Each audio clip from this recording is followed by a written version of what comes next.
নমস্কার সবাইকে। আজকে মিথুন রাশি নিয়ে আলোচনা করব। এই 2026 সাল মিথুন রাশির জাতক এবং জাতিকাদের ঠিক কেমন যাবে আজকে সেটা নিয়ে আমরা ছোট্ট করে একটা আলোচনা করব। দেখুন, মিথুন রাশি আমাদের কালপুরুষ মতে তৃতীয় রাশি, থার্ড রাশি, এবং মিথুন রাশিকে বলা হয় একটি বায়ুকারক রাশি, একটি বায়ু তত্ত্বের অধিকারী হলো গিয়ে এই মিথুন রাশি। এই মিথুন রাশির অধিপতি হলো গিয়ে বুধ, এবং মিথুনকে বলা হয় বুধের লোয়ার হাউস অফ মার্কারি। আচ্ছা, এই মিথুন রাশির জাতক এবং জাতিকাদের এই 2026 সালটা ঠিক কেমন যাবে সেটা নিয়ে আজকে আলোচনা হবে। প্রথমেই আমরা চোখ রাখবো কর্মের দিকে। নতুন কর্মের যোগাযোগ অতি অবশ্যই মিথুন রাশিদের ক্ষেত্রে ঘটবে। এক, দ্বিতীয় কথা হচ্ছে যারা ব্যবসা করছেন তাদের ব্যবসা বছরের শুরুতে খুব একটা ভালো না গেলেও, মানে যারা নতুন নতুন বিজনেস করবেন এইটা চিন্তা ভাবনা করেছেন, অথবা যাদের বিজনেসটা নতুন নতুন হয়েছে, স্টার্ট আপ বিজনেস, তাদের ব্যবসা মোটামুটি এই বছরের সেকেন্ড হাফ থেকে ভালো যাবে। প্রথম হাফটা খুব একটা ভালো যাবে না, এবং তার সঙ্গে সঙ্গে কর্মের জায়গাটা একটুখানি ডিসব্যালেন্স থাকবে। প্রথম মানে বছরের ফার্স্ট হাফটা, সেকেন্ড হাফ থেকে কর্মে যারা যারা আসেন তাদের আস্তে আস্তে উন্নতি হবে, তাদের ডেভেলপমেন্ট হবে, তাদের প্রমোশন হবে, কিন্তু একটু ধীর গতিতে। প্রথম হাফটা খুব একটা ভালো যাবে না। যারা বিজনেস করছেন তাদের জন্য খুব একটা ভালো যাবে না, মানে ভালোই যাবে কিন্তু সেই পরিমাণে ভালো যাবে না, সেই রকম ভাবে ভালো হবে না। কিন্তু সেকেন্ড হাফ থেকে অনেকটা বেটারমেন্ট আপনারা ফিল করবেন। কর্মের ক্ষেত্রেও সেম। তাছাড়া এই বছরে যারা যারা মিথুন রাশির জাতক টাকা পয়সা সেভিংসের দিক দিয়ে দেখতে গেলে চেষ্টা করবেন একটু বেশি করে টাকা পয়সা যাতে আপনারা সেভিংসটা করতে পারেন। তার কারণ যেহেতু মিথুন রাশি, হঠাৎ করে হয়তো আপনাদের মনে হলো যে আজকে আমি কোনো একটা কিছু শপিং করব বা কোনো কিছু কেনাকাটি করব, সেই সমস্ত জায়গাতে একটু সাবধানে যাবেন, কারণ কিছু এমন লোভনীয় জিনিস আপনাদের চোখে পড়তে পারে যার দরুন দেখা গেল আপনি হয়তো দুম করে অনেকগুলো টাকা পয়সা একবারে খরচা করে ফেললেন। তারপরে হয়তো বাড়িতে এসে আপনারা ভাবলেন যে আমি কি করলাম, মানে এই জিনিসটা এতটাও ইম্পর্টেন্ট আমার কাছে কোনো কারণেই ছিল না, কিন্তু আজকে আমি ভুলবশত এতগুলো টাকা পয়সা দিয়ে এই জিনিসটা কিনে নিয়ে বাড়ি চলে এলাম, যেটা বলা যেতে পারে একদম বেকার, ইউজলেস। তো সেই ক্ষেত্রে বলবো কোনো কিছু দামি কোনো কিছু কেনাকাটি করার আগে একটু ভালো করে চিন্তা ভাবনা করবেন, তারপরে আপনারা ডিসিশন নেবেন। তাছাড়া আরেকটা কথা বলতে ভুলে গেছিলাম, সেটা হচ্ছে যারা যারা কর্মে আছেন, বৃহস্পতি রাহু কেতুর প্রভাবে, বৃহস্পতি ট্রানজিট অফ প্ল্যানেটস এর মধ্যে বৃহস্পতি রাহু কেতুর প্রভাবে কিন্তু মানুষের লাইফে কিছু দোটানা আসবে, সেটা মূলত কর্ম এবং ব্যবসা ওরিয়েন্টেড। তো কর্মের জায়গাতে একটু হলেও দোটানা আসবে, এবং ব্যবসার জায়গাতেও একটু একটু কিন্তু মানে দ্বিধাগ্রস্ত হবেন আপনারা যে আমি এই বিজনেসটা নিয়ে এগোবো নাকি যেই বিজনেস নিয়ে এগোচ্ছি এই বিজনেসটা ভালো, নাকি আমি ঠিকঠাকভাবে এগোচ্ছি নাকি ঠিকঠাকভাবে এগোচ্ছি না। এই টাইপের কিন্তু কোনো রকম মানে এই টাইপের এক প্রকার ট্রাভেল আপনাদের লাইফে কিন্তু আসতে পারে মিথুন রাশিদের জন্য।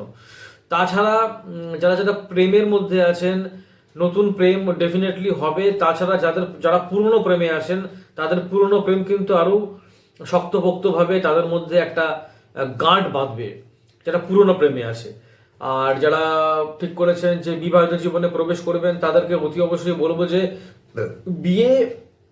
বিবাহিত জীবনে প্রবেশ করার আগে দুজনকে না, মানে দুপক্ষ যেন খুব ভালো রকম ভাবে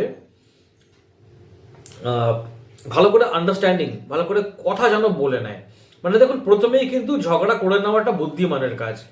আপনাদের বিয়ে হয়ে গেল, বিয়ে হয়ে যাওয়ার পরে আপনি বলবেন না এটা ভালো লাগছে না, বা তুমি এরকম কেন করছো, বা তুমি ওরকম কেন করছো। তো ঝগড়াটা আগে করে নেওয়াটা সব থেকে বেটার, সব থেকে বুদ্ধিমানের কাজ। সেই জন্য বলবো যে আগে একটু ভালো করে, আগের থেকে একটুখানি ভালো করে সবার সাথে কথাবার্তা বলে নিন, তারপরে আপনারা বিয়ের মতন এতটা একটা গম্ভীর ব্যাপার, একটা মানে বিয়ে তো আর একদিনের ব্যাপার না, বিয়ে হতে একদিন সময় লাগে, কিন্তু বিয়ে নিয়ে চিন্তা ভাবনা, কেনাকাটি, কত রকম কত কিছু করতে মাসের পর মাস বেরিয়ে যায়। তো সেই ক্ষেত্রে বলবো যারা যারা বিয়ে করতে চলেছেন, ডেফিনেটলি দুপক্ষ যেন খুব ভালো রকম ভাবে সিনসিয়ারলি এবং খুব ভালো রকম ভাবে যেন কথা বলে নেয়, নইলে কিন্তু প্রবলেম আসতে পারে। যারা দুম করে যদি মনে করো ঠিক আছে কোনো অসুবিধা নেই, বিয়েটা হয়ে গেলেই ভালো, আপনারা কিন্তু ঝামেলায় পড়ে যাবেন। খুব সাবধানে চিন্তা ভাবনা করে ঠিক মতন ডিসিশন নিয়ে কিন্তু বিয়েটা করবেন বা বিয়েটা দেবেন নিজেদের ছেলেমেয়ের। আর ছাত্রছাত্রীদেরকে বলবো পড়াশোনাতে একটু বেশি করে ফোকাস করতে হবে এই বছরটা, কারণ বুধ মানে মিথুন রাশি মানে হচ্ছে বুধের লোয়ার হাউস।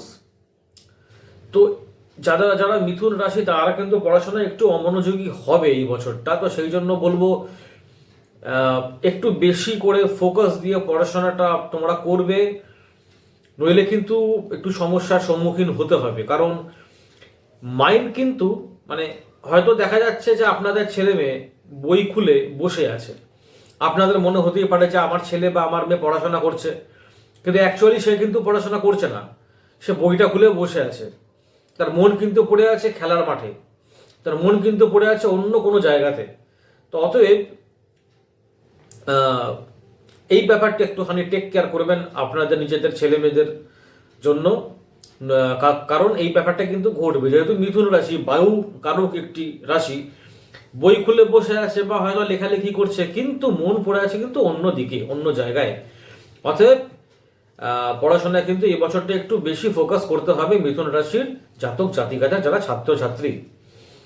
তাছাড়া হেলথ নিয়ে যদি বলা যেতে পারে তাহলে স্নায়ু সমস্যা আসতে পারে, যাদের একটু সমস্যা আছে, হাঁটু ব্যথা, তাছাড়া কিছু কিছু ক্ষেত্রে সিদ্ধান্ত ঠিক মতন না নিতে পারা, যারা অতিরিক্ত চিন্তা করেন, যারা অতিরিক্ত টেনশন করেন, তাদের জন্য কিন্তু মানে খুব কাম থাকবেন, খুব সিম্পল থাকার চেষ্টা করবেন, অতিরিক্ত চিন্তা ভাবনা করবেন না কোনো রকম গুরুতর কোনো বিষয়বস্তু নিয়ে। ধরুন আপনাকে সিদ্ধান্ত নিতেই হবে, প্রয়োজন হলে আপনি আপনার বন্ধু বান্ধবদের সঙ্গে বা বিশেষ কোনো বন্ধু বান্ধব বা কোনো মানুষ যাকে আপনি যথেষ্ট পরিমাণে গুরুত্ব দেন, আপনার মা বাবা, আপনার ফ্যামিলি, আপনার রিলেটিভস, বন্ধু বান্ধব যারা আপনাকে বোঝে তাদের সঙ্গে ভালো করে শেয়ার করবেন, যারা বিশ্বস্ত তাদের সঙ্গে ভালো করে শেয়ার করবেন, করে একটা ঠিকঠাক ডিসিশনে আসবেন। আদারওয়াইজ দুমদাম করে কিন্তু ডিসিশন নেবেন না, সেই ডিসিশনটা কিন্তু আপনার জন্য মোটেই সুইটেবল হবে না। আর কি বলবো, এটাই মোটামুটি মিথুন রাশির ভালোই যাবে, খারাপ তেমন কিছু যাবে না। ওই ছাত্রছাত্রীদেরকে একটু ভালো করে পড়াশোনাটা করতে হবে। হ্যাঁ, ওই কর্ম যারা করছে, যারা চাকরি করছে, যারা ব্যবসা করছে, এই বছরের প্রথম হাফটা খুব একটা ভালো না গেলেও সেকেন্ড হাফটা কিন্তু মোটামুটি ভালোই যাবে। যাই হোক, আমি ভিডিও এখানে শেষ করছি। আপনাদের যদি আমার এই ভিডিওটি ভালো লেগে থাকে একটি লাইক করে দেবেন এবং সাবস্ক্রাইব অতি অবশ্যই করবেন। আরও যদি ভালো লেগে থাকে তাহলে একটি শেয়ার করবেন, বেল আইকনে প্রেস করতে একদম ভুলবেন না টু গেট ফার্দার নোটিফিকেশন। নমস্কার।